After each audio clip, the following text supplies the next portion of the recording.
ఒక అమ్మాయి ఇలా చెప్పింది, అన్నయ్య నేను ప్రేమించిన వాడిని వదిలేసి ఇంట్లో వాళ్ళ మాట విని పెళ్లి చేసుకున్నందుకు ఈ రోజు నాకు చాలా నరకంగా ఉంది. ఎందుకంటే నేను ప్రతిరోజు నరకం అనుభవిస్తున్నానని చెప్పింది. మీకు చిన్న స్టోరీ చెప్తా. అయితే ఒక అమ్మాయి తను ప్రేమించిన అబ్బాయిని వదిలేసుకుని మరి ఇంట్లో వాళ్ళ మాట విని వాళ్ళు చూసిన సంబంధాన్ని పెళ్లి చేసుకుంది. ఎందుకంటే పేరెంట్స్ కి రెస్పెక్ట్ ఇవ్వచ్చు, కానీ లైఫ్ మ్యాటర్ లో మాత్రం తను చూస్ చేసుకున్న పర్సన్ చేసుకోవాలి. ఎందుకంటే లైఫ్ అంతా కలిసి బతుకున్న పర్సన్ పక్కన లేకపోతే లైఫ్ అంతా నరకమే కాబట్టి. అవునా?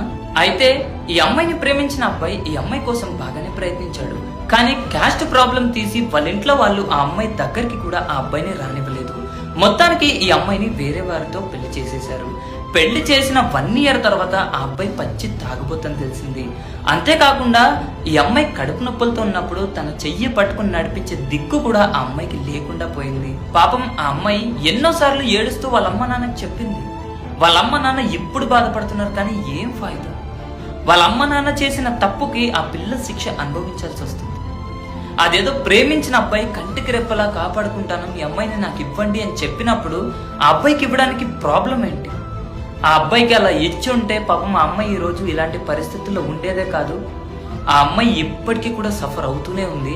ఆ అమ్మాయి ఒక్కతే కాదు, చాలా మంది ఉన్నారు. మరి మీరేమంటారో కామెంట్స్ లో చెప్పండి. Thank you so much. Bye.